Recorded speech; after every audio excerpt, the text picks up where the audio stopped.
Hello, this video is about spark plug gapping tools. People see these a lot and think they're kind of pointless, but for a couple dollars you can get one.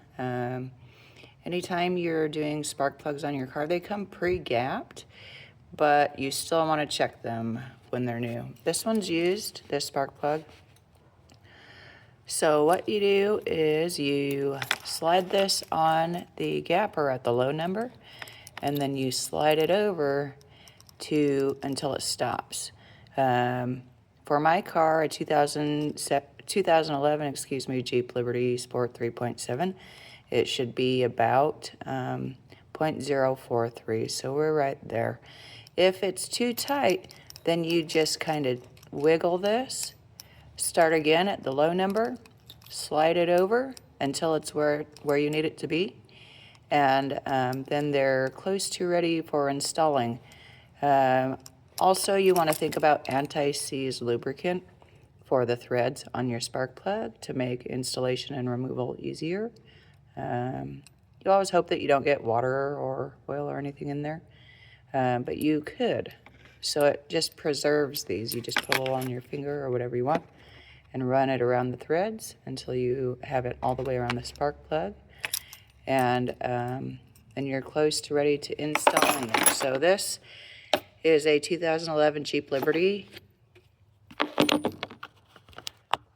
These here are the ignition coils or spark plug coils.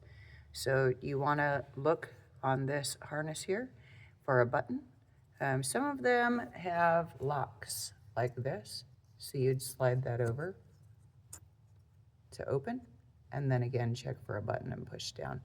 In the past, when I was younger, didn't know that, so I just skipped out on these altogether. I've seen lots of people cut the wire. You could do that and twist the wires together, or get shrink wrap tubes. Basically, they're heat shrinking wraps.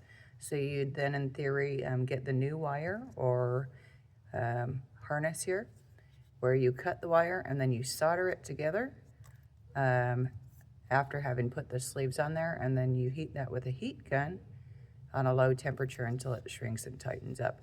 I don't want to mess with that, but that's another example of that. So here's the ignition coil.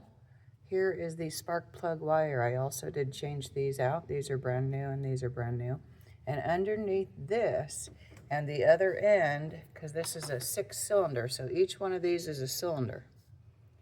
Underneath that and underneath the other end of the spark plug wires, you can just follow the wires here. There are 3 more on this side, are the spark plugs.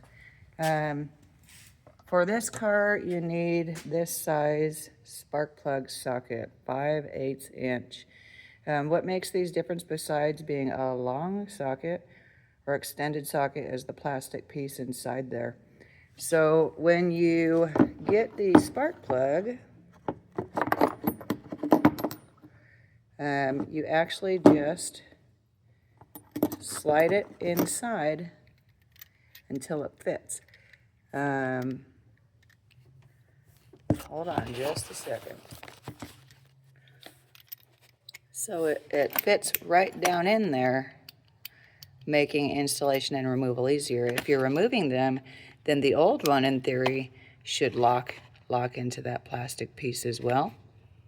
So you can just pull it out instead of reaching in there with pliers or something. Also, you want to keep in mind foot-pounds of pressure. So for this car, it's 13 to 15 foot-pounds, or of torque, I guess you could say. So you'd set the end here to other side. Foot-pounds of pressure. So then you're going to look on this here for those numbers, 13 to 15. So you have 10 on one side and 15 on the other. and you want to go to this locking piece here. It just twists. And then you twist this piece left or right to match that number there for foot-pounds of pressure.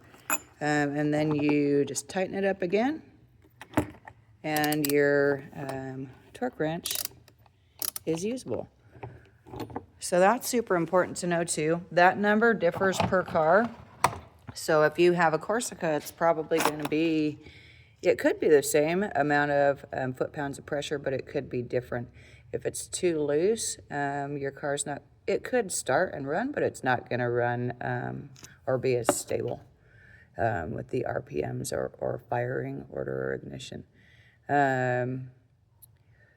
So there's that. What else?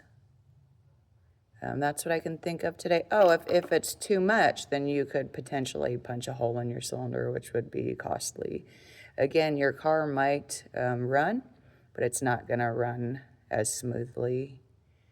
So that's what I want to talk about. I wanted to start with this, the important spark plug gapper there.